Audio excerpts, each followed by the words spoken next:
I think we love Tuesday mornings specifically for this reason, not because it's Tuesday, because Tuesday's a little far from Friday, but every Tuesday this summer, Drew is at the Oregon Zoo teaching us about all the different animals. I have had so much fun watching him this summer, and now he's chatting with the gibbons and the orangutans, and you were saying whichever one comes out, that's the one you're going to feature. Pretty much. We are at the mercy of the animals, which is probably the way it should be, Ashley and Brenda. We are at the Oregon Zoo. We've been coming to the zoo once a week throughout the summer. Sad news is that we only have 2 more of these weeks left before we bid farewell to the summer season here at the zoo.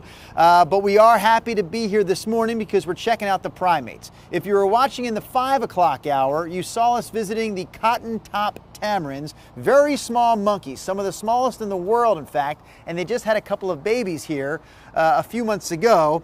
Now, 6 o'clock hour, we've moved outdoors into the outdoor exhibit that houses both the orangutans and the gibbons, and we have 2 orangutans out with us here on a Tuesday morning, and I'm going to ask you, Julia Walls, which 2 we have with us. I know one is Bob and one is Kitra. Can we tell which is which? Yes, that one right there is Kitra. The you one say on that one right there. Yeah, Camera Steve is going, which one are you talking about? The one on my right is Kitra. So the one closest to the tire is Kitra. And the one walking towards Steve a little bit is Bob.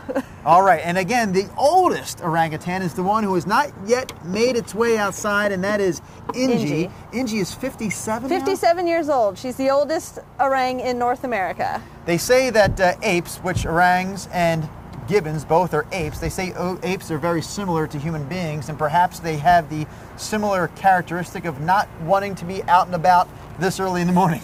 That's why Inji's so smart and staying asleep inside. Yeah, she's smart.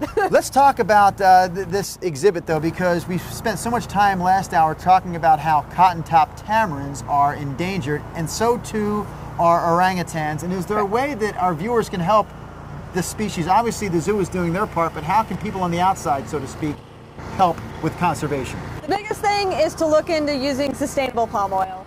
So palm oil is what is taking out the forest in Sumatra and Borneo, where these guys live.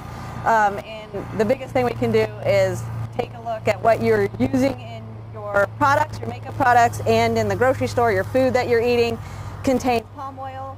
We ask people to use sustainable palm oil if they can, and there's easy apps to look up for sustainable palm oil. We are in the exhibit in some respects. We're up inside what's known as the enrichment tree. And how does this enrichment tree play to the care of these animals? This is really fun. This is actually a built-in enrichment part of the exhibit, and there's windows in this tree that we can put nuts and other things in there. We can put misters through the windows. So we can use this in a lot of different ways, and you can see we're up here, we're tossing food, and we can throw food all throughout the exhibit from up here. I just also want to clear up a misconception some people may have. Orangutans and gibbons, which we saw earlier, are not monkeys. No. They are apes. They are apes. There's a difference between apes and monkeys. That's correct. The cotton-top tamarins we saw last hour are monkeys. Yes, monkeys have tails. The easiest way to tell them apart, monkeys have tails, apes do not. Okay. And this segment has no more time left in it, sadly to say. But we do appreciate all of our visits to the Oregon Zoo. Goodbye, Bob. Goodbye, Kitra. Wherever you may be, from high atop the enrichment tree, Rodney, Brenda, and Ashley, I say back to you. Well done. It's been fun to see. Thank you, Drew. That's a nice little explainer she gave. Yeah, it was. Easy. Super easy. Yep. Orangutan, orangutan. I grew up saying orangutan, but I did it's too. orangutan. It's tan. Yeah. Yep. I think we've all been corrected. I know. I just these like days. orangs. I like how. It's hard to tell. I don't know. I don't know which I am actually. Right? I guess okay. Let's move on.